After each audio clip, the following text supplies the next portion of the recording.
Huh, interesting. Lakers actually lost game 2. I was not expecting this. Y'all came to the game looking good though. Cannot take an L while swaggerless. No, no, no, no, we do not. And this is the overreaction to me to every time somebody falls down now. And that's why guys exaggerate and embellish their falls, because they're always trying to entice a review. Could have swore I said that. Didn't I say that? Yeah, I'm pretty sure I did say that. Ruling on the floor, flagrant foul, penalty 1. It'll be 2 shots plus possession. What happened to the game I love? This league astounds me. And for mostly all the wrong reasons. I've stated this already. I've said it numerous times in plenty other game reaction videos. When the officiating is sketch and sus, players will continue to embellish bullshit, and players across the league start to rely on the bullshit in order to get a dub. This is not a flagrant, but anytime a player gets hit in the face somehow, some way, even if the intent wasn't there and it's a complete accident, they're going to call it as such because, oh no, what are we going to do? That looked pretty bad. What if he's hurt? What if he's injured? We have to blame somebody. And then you got bullshit like this. LeBron back at it again. All-time flop leader. Jokic flopped egregiously in game 1 as well. Made it look like Austin Reeves was able to knock an entire mountain down, because he sure didn't. But he sold it pretty well and the refs fell for it.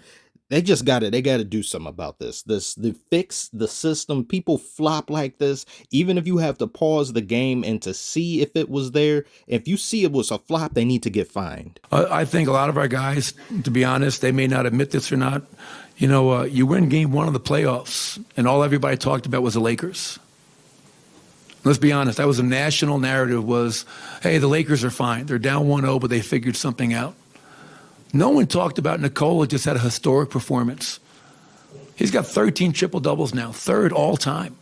What he's doing is just incredible, but the narrative wasn't about the Nuggets. The narrative wasn't about Nikola. The narrative was about the Lakers and their adjustments. So, you know, you put that in your pipe, you smoke it, and you come back, and you know what? We're going to go up 2-0. Do you think that narrative changes tonight? Well, I don't care if it does. Mike Malone is not having it. He said, I got time today to talk about what's going on here, and I've had enough. That's one of the main reasons I picked the Lakers to lose and some of these bigger market teams to lose, because it gets insufferable when you go through so much in the offseason to build a team. You go through this entire season, arduous playing time, putting together all these bits and pieces to form a championship contender, and then it automatically just gets thrown to the wayside in lieu of the, look at the bigger market team. How did they lose? They lost because they couldn't beat themselves, not the other way around. No appreciation is ever given. And then you have the narrative of LeBron with the, oh, this is a fill-out game. Game 1 is a fill-out game. I don't believe in fill-out games. I came here to win. I ain't about to fill nothing out. You about to fill these hands upside your head. I ain't going no 6-7 games if I can avoid it. I'm going to get you out of here in 5, damn near 4. Biggest reasons why they lost this game, they being the Lakers. 1, Jamal Murray, and 2, Anthony Davis. Anthony Davis, he's an anomaly. He needs to be studied in the universities across America and across the world. How does a man manage to turn into Wilt one game and Dylan Brooks the next? I don't understand that. I do not get it. He's so inconsistent. He's so topsy-turvy. At some point, you just look like, bro, I'm tired of it, man. Like, can I ever get, I prefer you to stay mid than you to show me flashes of greatness. Don't show me that. Pick one, pick a lane, pick a life. But AD is the best defensive player in the playoffs. He's doing it all defensively, all these blocks, all these, I don't want to hear it. You've got to do both. In the playoffs, you need to do both. You need to be offensively great and defensively great. Not even great in both of them. I guess good to great in both. These are the playoffs. You have to play like your life depends on it. Do you want a title or not? Davis doesn't play with a sense of urgency, because as soon as he got that ring, he's been a shadow of himself these past seasons. Only flashes here and there in the regular season. They couldn't even make the playoffs at one point in one of these years. It's just not worth it to me. If I'm the GM, I'm like, I can't deal with this. The injury bug plagues Davis like almost any player I've never seen before. And then when you get to the playoffs, you get inconsistencies over and over and over again. I'll just be like, you know what? You need to just trade him. It's not worth it. It's not worth this heartache. Does anyone else think it's sad that a 38-year-old has to carry this franchise? He's over here waiting for the guy who's 30 to do it. Didn't LeBron come to LA and one of the first things they said they were going to do differently was that LeBron wouldn't have to do it all? He's going to be able to relax. He's going to be a solid number 2 to the number 1. But the number 1 seldom shows up. And then we get to the third reason why they lost. Yes, there's a third reason now because I don't know how to count. LeBron is old.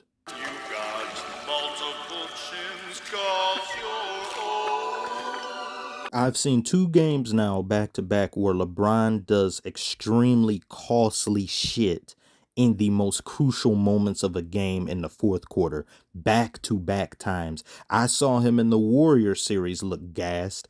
There were even entire games in the Grizzlies series where they specifically relied on AD and LeBron had 20-point games, 20 or so points and things. And I say LeBron in playoffs, he's like a 30-plus player average, or he's giving you a triple-double if he's in 20-point game differentials and things. Like it's finally gotten to the point now where he's playing like his age.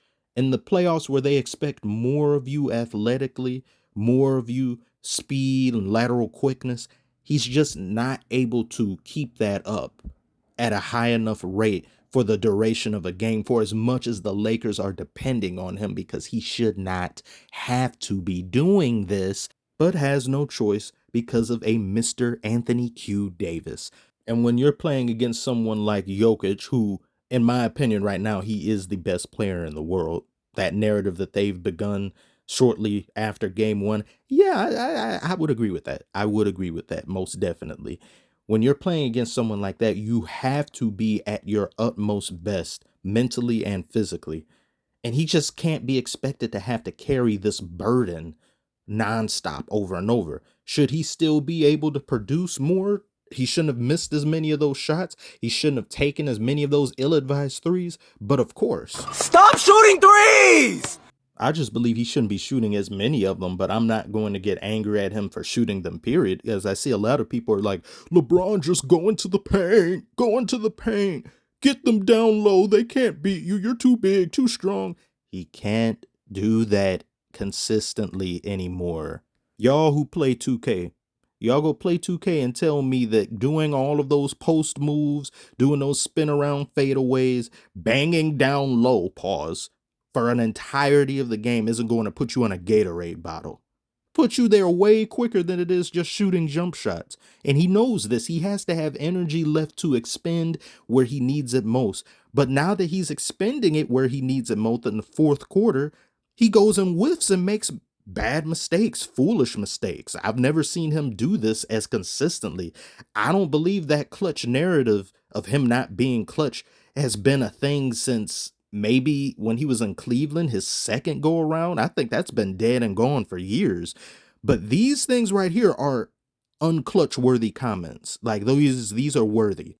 Because I see LeBron worshipers out here, whenever he has a bad game or does something foolish, the excuse is, what do you expect? He's 38. But then when he does something great, look how great he is at 38.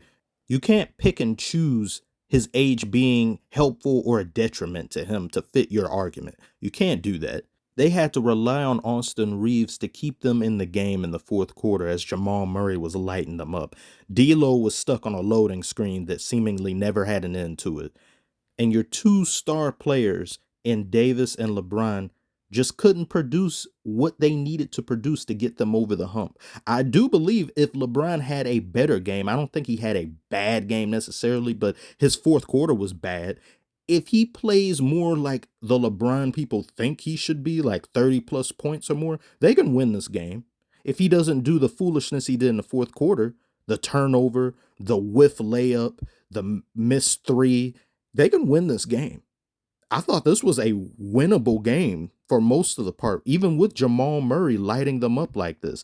This game was just thrown away in the last 2 to 3 minutes. It's too many different things that come into play that affect you negatively.